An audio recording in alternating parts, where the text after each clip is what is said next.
ಕಾರ್ಯಕ್ರಮದ ಕೊನೆಯ ವಿಭಾಗ ಅಂದ್ರೆ ನಮ್ಮ ಈ ಜ್ಞಾನಫಲ ವಿಭಾಗದಲ್ಲಿ ದೇವಾಲಯಗಳ ಇವತ್ತು ಯಾವ ರಹಸ್ಯವನ್ನ ಬಯಲು ಮಾಡ್ತಿದ್ದೀರಾ? ದೇವಾಲಯದ ರಹಸ್ಯದಲ್ಲಿ ಇವತ್ತಿನ ದಿವಸ ತಮ್ಮೆಲ್ಲರಿಗೂ ಆಧಾರದ ಸ್ವಾಗತ ಸುಸ್ವಾಗತ ಅಂತ ಒಂದು ಮಾತು ಹೇಳ್ತೀನಿ. ಏನು ಅಂದ್ರೆ ಆಧಾರ ಸ್ತಂಭ ಅಂತಕ್ಕಂಥದ್ದು ದೇವಸ್ಥಾನಕ್ಕೆ ಹೇಗೆ ಕಂಬಗಳಿರುತ್ತೋ ದೇವಸ್ಥಾನದ ಶಾಸ್ತ್ರ ಸಂಪ್ರದಾಯ ಪ್ರಕಾರವಾಗಿ ಪ್ರಾಕಾರ ನಮಸ್ಕಾರ ಅಂತ ಇರುತ್ತೆ. ಅದರಲ್ಲಿ ಮೊದಲನೇ ಪ್ರಾಕಾರ, ಎರಡನೇ ಪ್ರಾಕಾರ, ಮೂರನೇ ಪ್ರಾಕಾರ. ಕೆಲವರೆಲ್ಲ ಏನು ಗೊತ್ತಾ, ದೇವ್ರ ದರ್ಶನ ಮಾಡಿದ್ವಿ ಬನ್ರಿ, ಟೈಮ್ ಆಗೋಯ್ತು, ಬಸ್ ಹೊರಟು ಬಿಡುತ್ತೆ, ಅಲ್ಲಿ ಬೇರೆ ಕಾಯ್ತಾ ಇದ್ದೀವಿ, ಸುಮ್ಮನೆ ಹೀಗೆ ಹಾಯ್ ಅಂದ್ಬಿಟ್ಟು ಬಂದ್ಬಿಡ್ತಾರೆ. ದೇವಸ್ಥಾನದಲ್ಲಿ ಕೂತ್ಕೋಬೇಕಾ ಬೇಡವಾ? ಎಷ್ಟೋ ಜನ ಕೂತ್ಕೊಂಡು ಬರ್ತಾರೆ. ಯಾಕೆ ಕೂತ್ಕೊಂಡ್ ಬರಬೇಕು? ಕೂತ್ಕೊಂಡಾಗ ಏನಾದರೂ ತೊಂದರೆ ಆಗತ್ತಾ ಅಥವಾ ಕೂತ್ಕೊಂಡಾಗ ಏನಾದರೂ ಮೇಲಿಂದ ಉದುರುತ್ತಾ ಗೊತ್ತಿಲ್ಲ. ಆದರೂ ತಿಳ್ಕೋಬೇಕು ನೀವು.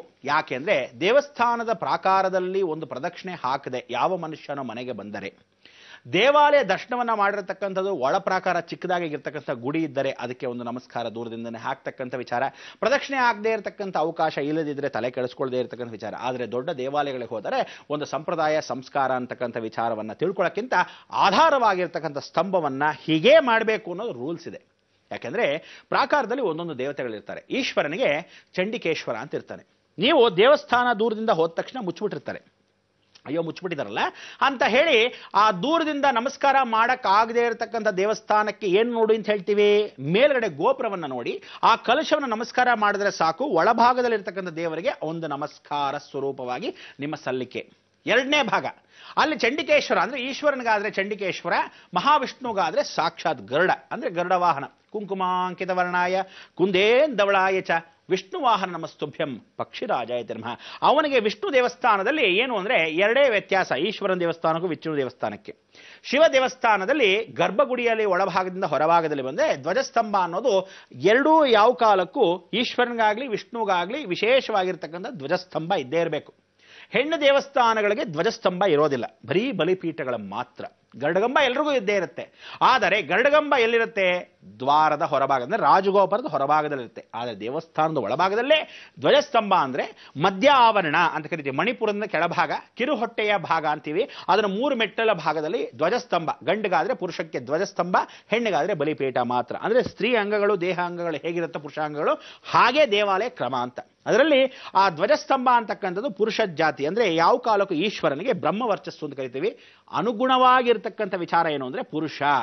ಸ್ತ್ರೀ ಧರ್ಮ ಅಂದ್ರೆ ಮಾಯ, ವಿಷ್ಣು ಮಾಯೇತಿ ಸಂಸ್ಥಿತ ಅಂದ್ರೆ ಬಲಿಪೀಠ. ಅದಕ್ಕೆ ವಿಷ್ಣುವಿಗೆ ಬಲಿಪೀಠವ ಸ್ವರೂಪವಾಗಿರ್ತಕ್ಕಂಥ ಧ್ವಜಸ್ತಂಭನ ಏನು ಮಾಡ್ತಿದ್ರು, ಒಳಭಾಗದಲ್ಲಿ ತಗೊಂಡು ಯಾವುದನ್ನ ಧ್ವಜಸ್ತಂಭನ ಬಲಿಪೀಠವನ್ನು ಹೊರಗಡೆ ಇಡೋರು. ಆದರೆ ಶಿವ ದೇವಸ್ಥಾನಕ್ಕೆ ಹಾಗಲ್ಲ, ಬಲಿಪೀಠ ಹೊರಗಡೆ, ವಿಷ್ಣು ಪೀಠಕ್ಕೆ ಪರಿಪೂರ್ಣವಾಗಿದ್ದಾಗ ಹೇಗಿರುತ್ತೋ ಧ್ವಜಸ್ತಂಭವೇ ಆಚೆ ಇರುತ್ತೆ. ಅಂದ್ರೆ ಇದು ತಿರ್ಗಾ ಬರ್ಕ ಆಗಿರುತ್ತೆ. ಯಾವುದು ಬಲಿಪೀಠವು ಧ್ವಜಸ್ತಂಭವು ಎರಡು ಆಗಿರುತ್ತೆ. ಆದರೆ ವಾಹನ ಇಬ್ಬರಿಗೂ ಮುಂಭಾಗದಲ್ಲೇ ಇರತಕ್ಕಂಥ ವಿಚಾರ. ಅಂದರೆ ನಂದಿ ವಾಹನ, ಅದಾದ್ಮೇಲೆ ಗರುಡ ವಾಹನ. ನಂದಿಗೆ ಪ್ರಾದ್ಯತೆ ಯಾವತ್ತು ಪ್ರದೋಷ ದಿವಸ ಮಾತ್ರ, ಆದರೆ ಚಂಡಿಕೇಶ್ವರನಿಗೆ ಪ್ರತಿದಿನ. ನೀವು ದೇವಸ್ಥಾನದಲ್ಲಿ ಪ್ರಾಕಾರ ನಮಸ್ಕಾರ ಮಾಡದೇ ಇದ್ರೆ, ಈಶ್ವರನ ದೇವಸ್ಥಾನಕ್ಕೆ ಪೂಜೆ ಸಲ್ಲಿಸಿದಾಗ ಪ್ರಾಕಾರದಲ್ಲಿ ಹೋಗಿ ಚಂಡಿಕೇಶ್ವರನಿಗೆ ಹಾಯ್ ಚೆನ್ನಾಗಿದ್ದೀನಪ್ಪ ಅಂತ ಹೇಳದೇ ಇದ್ರೆ ಚಂಡಿಕೇಶ್ವರನ ಪೂರ್ಣ ಫಲ ಕೊಡೋದೇ ಇಲ್ಲ. ದೇವಸ್ಥಾನದ ಪೂರ್ಣ ಫಲ ಇನ್ಫಾರ್ಮೇಶನ್ ಅವನ ಹತ್ರನೇ ಇರುತ್ತೆ. ನೀವು ಇಲ್ಲಿ ಏನು ಅಪ್ಲಿಕೇಶನ್ ಕಟ್ಟಿಬಿಟ್ಟು ದುಡ್ಡು ಕಟ್ಟು ಹೋಗಿರ್ತೀರಾ, ರೆಸಿಪ್ಟ್ ತಗೋಬೇಕಾದ್ರೆ ಆ ಚಂಡಿಕೇಶ್ವರನ ಹತ್ರ. ರೆಸಿಪ್ಟ್ ಇಲ್ಲದೆ ಇದ್ರೆ ಏನೂ ಮಾಡೋಕ್ಕಾಗಲ್ಲ, ಟ್ಯಾಕ್ಸ್ ಕಟ್ಟಕ್ಕಾಗಲ್ಲ. ನೋಡಿ, ನಿಮ್ಗೊಂದು ಆಧಾರ ಬೇಡಕ್ಕಲ್ಲ, ಸಾಕ್ಷಿ ಬೇಡವೆ? ಅದಕ್ಕೆ ಆ ರೆಸಿಪ್ಟ್ ಕೊಡೋನೇನೋ ಚಂಡಿಕೇಶ್ವರ. ಅದಕ್ಕೆ ನೀವೆಲ್ಲ ಮುಗಿಸ್ಕೊಂಡು ಕೊನೆಯದಾಗಿ ಆ ರಿಸೆಪ್ಷನಿಸ್ಟ್ ಹೆಂಗ್ ಮೊದಲು ಹೋಗಿದ್ದೆ ಅಂತ ನಕ್ಕೊಂಡು ಹೊರಭಾಗದಲ್ಲಿ ಬರಬೇಕಾದ್ರೆ ಚಂಡಿಕೇಶ್ವರ ನೋಡ್ಕೊಂಡೇ ಬರ್ಬೇಕು. ಚಂಡಿಕೇಶ್ವರನ ನೀವು ಅಕಸ್ಮಾತ್ ದೇವಸ್ಥಾನ ಬಾಗಿಲು ಹಾಕ್ಬಿಟ್ಟಿದ್ದು ಚಂಡಿಕೇಶ್ವರನ ಮಾತ್ರ ನೋಡ್ಬಿಟ್ಟು ನಮಸ್ಕಾರ ಮಾಡ್ಕೊಂಡು ಬಂದ್ರೆ ಸಾಕಂತೆ. ಯಾಕೆಂದ್ರೆ ಅವನು ಹೇಳ್ತಾನೆ, ಪರಮೇಶ್ವರ ಇಂಥವ್ರು ಬಂದಿದ್ರು, ಇಂಥ ಕಷ್ಟಕ್ಕೋಸ್ಕರನೇ ಬಂದಿದ್ದು, ಬಂದು ಅಪ್ಲಿಕೇಶನ್ ಸಲ್ತು ಅವನಿಗೆ ರೆಸಿಪ್ಟ್ ಕೊಟ್ಟಿದ್ದೀನಿ, ಬೋನಸ್ಸು ಕೊಡೋದು ನಿನಗೆ ಬಿಡತಕ್ಕಂಥದ್ದು ನಿಂದು, ಆದ್ರಿಂದ ಬಂದು ಹೋಗಿರ್ತಕ್ಕಂಥ ಸತ್ಯ ಅನ್ನೋದು ಅವಲ್ಲಿ ಗೋಚರವಾಗಿ ಹೇಳ್ತಾನೆ. ಅದನ್ನು ನಮಸ್ಕಾರ ಮಾಡಿಕೊಂಡು ಹೊರಭಾಗದಲ್ಲಿ ಬಂದ ಸ್ವರೂಪದಲ್ಲಿ ವಿಶೇಷವಾಗಿ ನಾವು ದೇವಸ್ಥಾನದಲ್ಲಿ ಚಂಡಿಕೇಶ್ವರ ನಮಸ್ಕಾರ ಏನಂದ್ರೆ ಬಹಳ ಜನ ಹೋಗ್ತಾರೆ ಹಿಂಗಂತಾರೆ. ಏನೋ ಕೆಲವ್ರು ಹೇಳ್ತಾರೆ, ಅಯ್ಯೋ ಅವನಿಗೆ ಕಿವುಡು ಚಿಟ್ಕೆ ಹೊಡಿಬೇಕು ಕೇಳಲ್ಲ ಅಂತ ಆ ಚಂಡಿಕೇಶ್ವರನಿಗೆ. ಕೆಲವರೆಲ್ಲ ದೇವಾಲಯ ಶಾಸ್ತ್ರ, ಆಗಮ ಶಾಸ್ತ್ರ, ಶಾಸ್ತ್ರ ಸಂಪ್ರದಾಯವಾಗಿರ್ತಕ್ಕಂಥ ಶಾಸ್ತ್ರ ಸಂಪ್ರದಾಯದ ಶಾಸ್ತ್ರ, ಅದಾದ್ಮೇಲೆ ಜ್ಯೋತಿಷ್ಯ ಶಾಸ್ತ್ರ ಎಲ್ಲ ಬೇರೆ ಬೇರೆ. ಆದರೆ ಎಲ್ಲವನ್ನೂ ಸರಿಯಾಗಿ ಅದಕ್ಕೆ ಮಿಕ್ಸ್ ಮಾಡ್ಕೊಂಬೋಬೇಡಿ, ಸರಿಯಾಗಿ ಅರ್ಥ ಮಾಡ್ಕೊಳ್ಳಿ. ಯಾತಕ್ಕೆ ಹೇಗೆ ಕೈ ಹೊಡಿಬೇಕು, ಅಥವಾ ಸುಮ್ಮನೆ ಹಿಂಗೆ ಕೈ ತಟ್ಟೋದು ಅಥವಾ ಚಿಟಿಕೆ ಹೊಡೆಯೋದಲ್ಲ. ಅವನೇನು ನಿಮ್ಮ ಫ್ರೆಂಡೇ, ನೀವುಗಳದೆಲ್ಲ ತಿಳ್ಕೋಬೇಕು. ಚಂಡಿಕೇಶ್ವರನ್ನ ಯಾತಕ್ಕೆ ಹೋಗಿ ಆ ಹೊಸಲನ್ನ ಮುಟ್ತೀವಿ ಅಂದರೆ, ಚಂಡಿಕೇಶ್ವರ ಇಸ್ ನಥಿಂಗ್ ಬಟ್ ಅ ಕಾವಲ್ಗಾರ. ಅಂದ್ರೆ ನೀವು ಒಳಭಾಗದಲ್ಲಿ ಹೆಂಗೆ ಹೋಗ್ತೀರಾ, ಆ ಸೆಕ್ಯೂರಿಟಿ ಹೆಂಗೆ ಚೆಕ್ಅಪ್ ಮಾಡ್ತಾನೆ, ಹೊರಭಾಗದಲ್ಲಿ ಬರಬೇಕಾದ್ರೂ ಚೆಕ್ ಮಾಡಿ ಹೊರಗಡೆ ಕಳಿಸ್ತಾನೆ. ಆಫೀಸ್ ರೂಲ್ಸ್ ಅಂಡ್ ರೆಗ್ಯುಲೇಷನ್ಸ್ ಆ ಕಾಲದಲ್ಲೇ ಇತ್ತು. ಅದಕ್ಕೆ ದೊಡ್ಡ ಸೆಕ್ಯೂರಿಟಿ ಅವನೇ ಇಂಪಾರ್ಟೆಂಟು. ಯಾತಕ್ಕೆ ಅಂದ್ರೆ ಆ ಚಂಡಿಕೇಶ್ವರನಿಗೆ ಏನು ಹೇಳ್ತೀವಿ ಅಂದ್ರೆ, ಪರಮಾತ್ಮ ನಾವು ಕೂತು ಎದ್ದಿದ್ದೀವಿ ಅಂದ್ರೆ ದೇವಸ್ಥಾನದಿಂದ ಕೂತ್ಕೊಂಡು ಎದ್ದಿದ್ದೀವಿ, ಕೈಯಲ್ಲಿರ್ತಕ್ಕಂಥ ಒಂದು ಧೂಳು ಮಣ್ಣು ಅಂದ್ರೆ ನಿನ್ನ ದೇವಸ್ಥಾನದ ಒಂದು ಧೂಳು ಮಣ್ಣು ಕೂಡ ನಾನು ತಗೊಂಡು ಹೋಗ್ತಿಲ್ಲ. ಏಕದ್ವಯಾತ್ರಯ 3 ಸಲ ಹೀಗೆ ತಟ್ಕೊಳ್ಬೇಕು. ತದನಂತರ ಪಾದಸ್ಪರ್ಶಂ ಕ್ಷಮಸ್ವಮೆ, ಮಧ್ಯಮ ಶ್ರವಣಂ ಸಂಕ್ಷಮೆ, ಊರ್ಧ್ವಮುಖ ಶಿರಸ್ಸೆ ಸಮಸ್ವಮೆ, ಆರ್ಧ ಸ್ವರೂಪೆ ಜೀವ ಸ್ವರೂಪ ಅಂದ್ರೆ ನಾಲಿಗೆ, ಶ್ರೌಥ, ನೇತ್ರವಾಗಿರ್ತಕ್ಕಂಥ ಶಿರಸ್ಸು, ಅದಾದಮೇಲೆ ಕಂಠ, ಈ ತಲೆಯ ಭಾಗ ಮಾತ್ರ ಅವನಿಗಿದ್ದ ಹಾಗೆ ಅದನ್ನು ಸ್ಪರ್ಶ ಮಾಡ್ಕೋಬೇಕು. ಅವನಿಗೇನಕ್ಕೆ ಅಂದರೆ ಕಿವಿ ಕೇಳಲ್ಲ ಅನ್ನೋಕ್ಕಿಂತ ಮಂದ ಅಂತ, ಅಂದರೆ ಏನೋ ಅನ್ನಲ್ವೇ, ಆ ಕಾಲದಲ್ಲಿ ಬಾಲಕೃಷ್ಣ ಅವರಿಲ್ವ ಹಾಗೆ ಅಂತಹ ಒಂದು ವಿಚಾರಪೂರ್ವಕವಾಗಿರ್ತಕ್ಕಂಥ ಚಂಡಿಕೇಶ್ವರನಿಗೆ ಮಂದಸ್ಮಿತ, ಅವನಿಗೆ ಯಾವತ್ತೂ ಕಿವಿ ಒಳಗೆ ಹತ್ತಿ ಇಟ್ಕೊಂಡು ಹಾಗೆ ಜ್ಞಾನ ಚಿನ್ಮುದ್ರ ಅಂತ ಇಬ್ರು ಇರ್ತಾರೆ.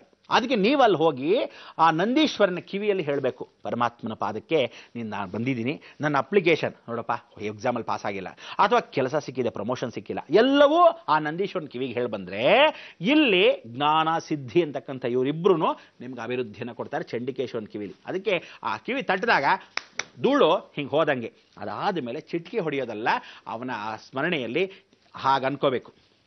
ಆಕರ್ಷಣೆ, ಅದು ಹೀಗೆ ಹೊಡೆಯೋದಲ್ಲ, ಆಕರ್ಷಣೆ.